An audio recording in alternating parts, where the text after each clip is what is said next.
Hey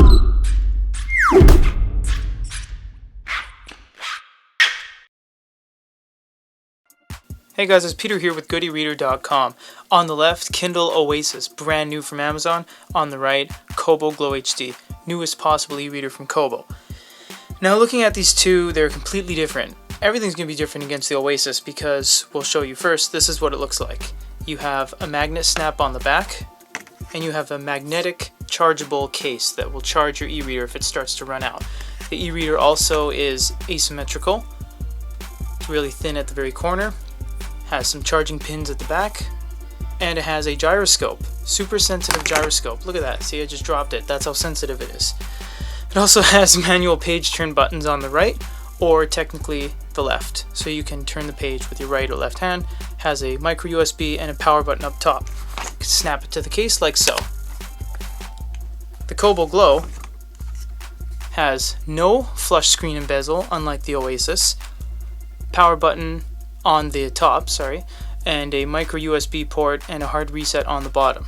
It's also a nice hard rubber plastic on the back, but the little perforations catch dirt and dust and fingerprints, so yeah, it's a pretty basic design, but they're just completely different. That's what we're showing you in this video. It's a comparison. These are the differences.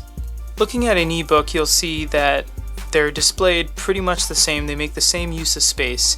However, we'll never be able to get the same book on both, but we'll do the best we can to make the experience as similar as possible to give you guys a good comparison. So we'll try to match the font as well to see if, yeah, there's Cecilia as the same font, so that'll be close to that. The Kindle has many different font settings. The Kobo has a little bit more, and you can load your own fonts, and even has dyslexic fonts. So you can go to page and choose your margins, orientation. So you can flip it to landscape mode and change all that. Everything changes live, as well as the Kobo with these slider bars. So everything changes live with these little slider bars here, and they're kind of cool. Kobo goes a step further and allows you to go advanced, and advanced will show you before and after, so you can change basically everything like so, and it'll show you once you click apply, that's what the next the whole book will be transferred into. It'll be transferred into the new set of settings. So both of these have long press, and you can box. Kobo's much slower, as you can see right there without any edits, much slower. You can do highlights and notes. We'll add a note just to look at the keyboard differences. Kobo's a little bit unresponsive. So you see the Kindle's keyboard is more natural because it's a conventional QWERTY layout, whereas the Kobo, everything's stacked on top of each other, which traditional keyboards never do.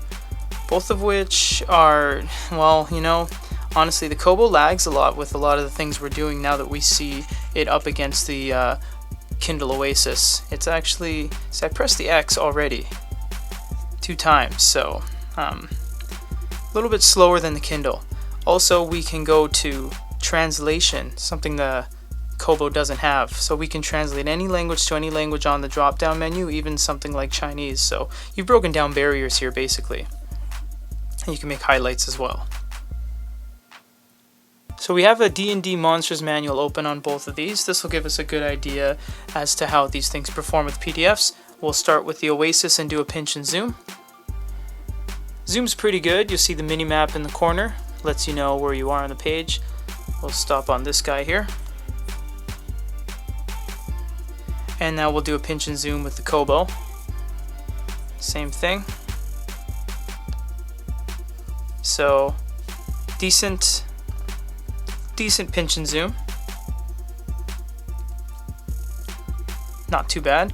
On the Amazon, we can box some text, and we can still make notes, highlights, and translate, which is amazing because this is a completely English PDF, so how we're able to translate is phenomenal. On the Kobo, you don't get press and hold functionality, so you can't make notes, highlights, or do anything of the sort. So you're pretty much locked into just reading what you see here. These are both of these at their absolute brightest setting. You'll see that the Kindle is far brighter. far brighter and far whiter as well. So it's a lot better of a light distribution. So we'll change some settings here and maybe go down to 3/4, about 75%. Go down about half, 46. So as you start getting darker, the Kindle becomes really unreadable, whereas the Kobo can still kind of see it. But you'll notice if I turn the Kindle up and go like that, you can actually turn off the light on the Kobo, whereas even at its darkest setting, the Kindle's light is still on. It's always going to be on. So you do get a little bit of a battery drain from that. However, with the new battery cover on the Oasis, it's going to be fantastic. And the battery life, you'll see here, we have 9% remaining on the cover and still almost 100% on the actual e-reader itself. So these two come down to if you like Amazon or Kobo. Now, Kobo hasn't released anything this year in terms of e-readers, so this is last year's model. Now, you'll notice that on pretty much everything we've done so far, the Kobo lags behind. And not by much, but it still is. But I guess that is why you're spending almost $300 American for the Oasis here on the left. It is an investment. It will last you 2+ months with the new charging case that is included, but it is a heavy price tag, whereas the Kobo Glow, you can get one really, really good price used, maybe like $80 kind of thing. So it comes down to what you want to spend. Check out more reviews on goodyreader.com. If you have any questions, let us know.